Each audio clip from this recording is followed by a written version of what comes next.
felicitate the people who have been instrumental in evolving the telecom industry. And then going forward, India is going to be probably the number 2 market in handset devices in 2017. I think this industry has still got a long way to go, and it's going to be people like these who are going to take this industry to the next level.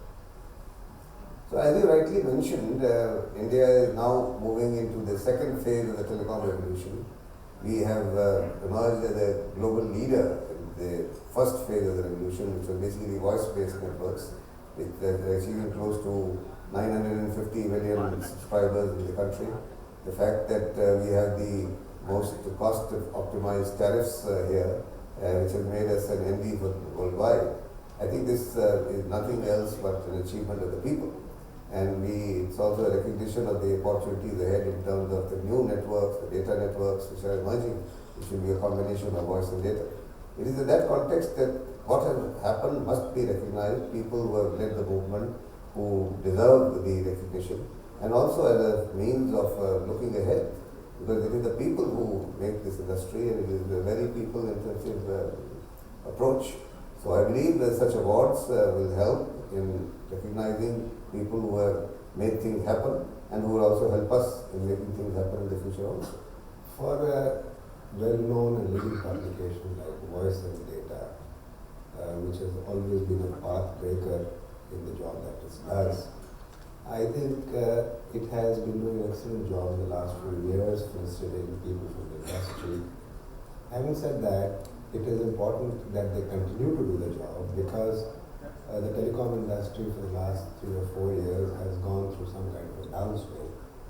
And it is important, therefore, to keep the morale of the industry, of the budding performers in the industry, to be as high as possible.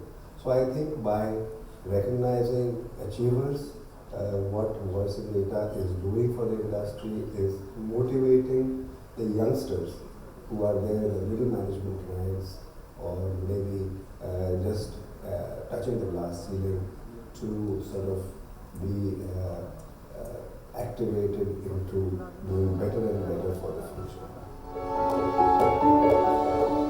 The world is moving towards a consumerization of most services, and as we move forward, more and more industries will look at delivering services to where the consumers are at their convenience. Telecommunication industry plays a very critical role in this, from the standpoint of providing the connectivity for a consumer to be able to connect to an enterprise and consume that service. It is critical to recognize innovators and leaders in this space who will help build the next phase of growth as India moves forward, to be able to impact and have a positive societal impact on industries, on people, on citizens, because without the connectivity and the mobility aspects coming into play, we will not see India being able to scale to the levels that it needs to. If you see, since 1994, when Voice and Data started, immediately after the National Telecom Policy, so there has been this tremendous growth in the country on the telecom side. And now we are actually moving from voice to the data side, and I think going forward also, that's why it's very important for us to continue recognizing the great work that some of the people are doing, because it sets a benchmark for everybody else to do even better. The telecom industry in India has transformed the landscape of the industry, economy, and for the employment generation, society in general, significantly. And it's now at a stage where it is about to get into its next generation, next wave, next phase, whatever you may say. And it is very important to felicitate the key contributors. And in my mind, I would say there are fundamentally 3 reasons. And reason 1 is the individuals who significantly contributed. They need assurance, they need recognition to take them further, as I indicated in this space, that they have done an outstanding job, and recognition end of the day is the fundamental need of everything.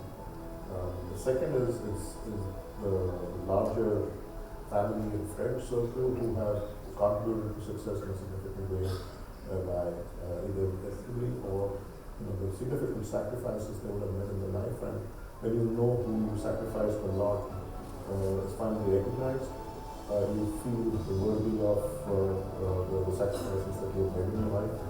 You missed out from family and friends' point of view. and you feel somebody contributed to the success too. Lastly is the not so informed population and the larger consumer base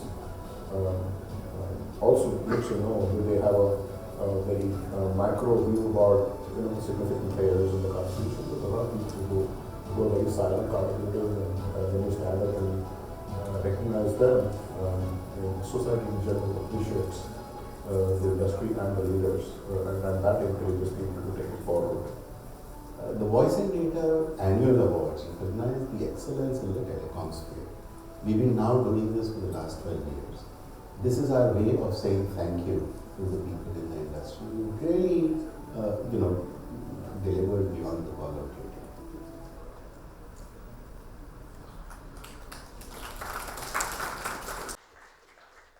So for a minute, let's step back again to Emerging Company of the Year award. And I would request Mr. Upadhyay and Mr. Ibrahim Ahmed to come on stage. There is an emerging company which is present here, Exotel. And I would request Mr. Shiv Kumar Ganeshan to come and receive the award for Exotel for enabling SMEs with cloud telephony. Mr. Shiv Kumar Ganeshan, I think he's in the room. So congratulations, Mr. Ganeshan, for Exotel.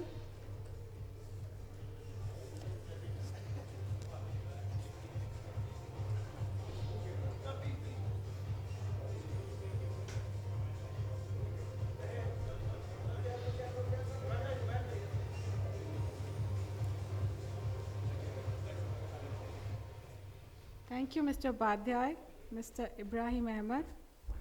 Now, before we move on to the Voice and Data Telecom Leadership Awards, I would like to welcome our guest of honor this evening. Ladies and gentlemen, please join me in welcoming Mr. M.F. Farooqui. He's a former Secretary of DOT and Chairman Telecom Commission. Sir, I request you to say a few words on your expectations of the next phase of telecom growth.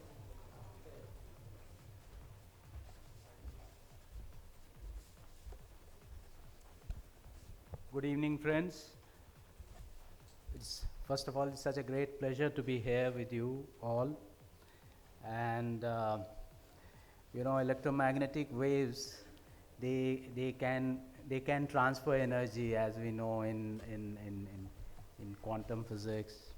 So, for me, being present here, I think the energy which you all exude, some of it gets transferred to me as well. And it's a matter of great pleasure for me to be here with you. And I must also say that these awards, I was watching them, and I was watching all kind of nice and positive things which are happening. I think you all know much more about the sector than I do, and I will therefore be very brief. But as I see it, I think in the coming years, there is a lot which you all can do, and I think there is a lot which the government can do. And if they both work together, then there is a lot which India can do. Telecom, to begin with, it was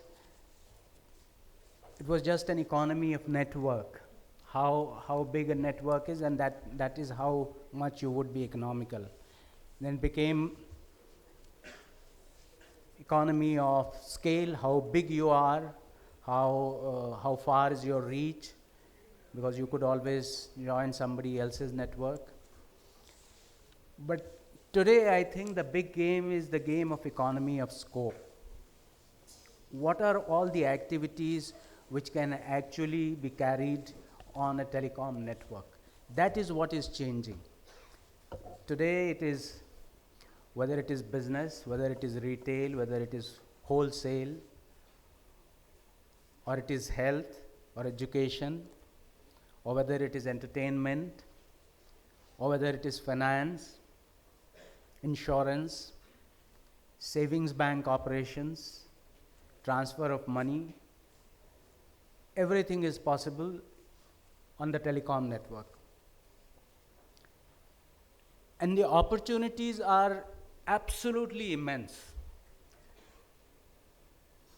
because if you see, in last 20 years, how much change have we seen in a related field? I mean, IT is a related field. And I remember that about 30 years ago, those PCs used to be 286 and 386 and so on, and what a cumbersome process it was, and yet it was considered state of the art. And from that, the leap which technology has taken, that kind of computing power is literally in your palms, in your hands. The ease, how difficult it was at that point of time to really make use of computer or to become computer savvy. And today it needs nothing more than maybe a little bit of skill of the language. If you know the language, and then it's the whole thing is so user friendly that anybody can work on it. So in the same way, this sector, I think in the economy of scope, there is a huge leap which is possible, and I think India is poised to play an extremely important role in the world in this. Because if you see, actually, people, there are a couple of people, if you see this whole technology, while there was investment of the governments and in the initial stages, but it really took off on the strength of the innovation and imagination of a few individuals and what they brought, how they forced their teams to dream and eventually the world to dream. So things which were never possible, which were never unthinkable, they became, for example, see the power of social media. Who would have thought that Facebook can be such a huge money earning model?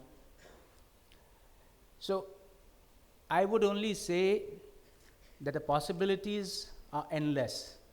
It's just how much you can dream. And I would only like to appeal to this very, very bright, and many of them young, and the others young at heart, people, to really dream big, because this is what I think the country expects from you. You are all really very fortunate to be in this sector, because it is such a happening sector.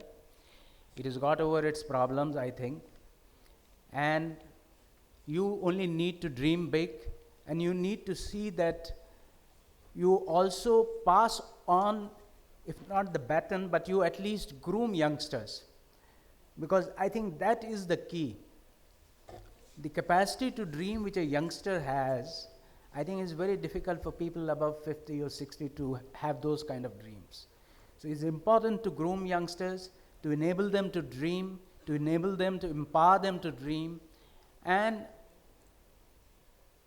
I think India can actually achieve wonders. Then the second part which I